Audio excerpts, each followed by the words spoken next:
Il-Gvern ħabbar li se jkun qed jibni residenza ġdida għal persuni b'diżabilità f'Ħall Kirkop b'investiment ta' €1,300,000 li se tkun qed tilqafijat minn persuni biex bekk jgħixu fil-komunità. Din ir-residenza se tkun it-tieni waħda f'din il-lokalità u se tkun immexxija minn aġenzija Support. Din id-dar se tkun parti minn kullana ta' djar oħra, hekk kif l-Aġenzija Support għandha 9 djar f'Malta u oħra f'Għawdex li fihom jilqgħu ma' 70 resident. F'konferenza tal-aħbarijiet quddiem fejn se tkun qed tinbena residenza, il-Ministru għall-Inklużjoni u Kwalità tal-Ħajja Giulia Farrugia Portelli tenniet li l-Gvern qed jagħmel dak kollu biex inkomplu nimlew lil persuni b'diżabilità bil-kuraġġ li minkejja kollox anke huma jistgħu jkomplu jgħixu ħajjithom b'mod indipendenti.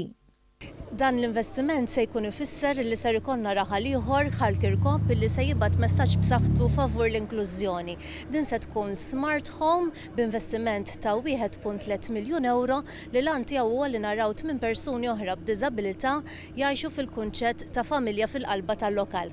Il-kap eżekuttiv tal-Aġenzija Support Ruth Xiberras qalet li din id-dar li se tkun lesta sa 3 snin oħra se tkun mamra bi kmamar għal counseling fost oħrajn filwaqt li enfasizzat li l-impenn tal-Aġenzija ma jqafx mal-iżvilupp tad-dar, iżda li timxi wkoll pass mal-persuna.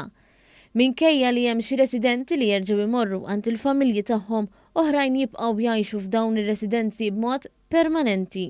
B'daqshekk ma jfissirx li dawn ma jkunux jistgħu joħorġu għax aħna l-ħaddiema tagħna joħorġu u jieħdu kull imkien il-persuni b'diżabilità. Daw il-persuni b'diżabilità ikollhom nies professjonali magħhom mill-Aġenzija Support 24 siegħa kuljum. Il-permessi għal bini ta' din id-dar huma maħruġa fil-waqt li bħalissa għaddej il-proċess tal-kuntratti.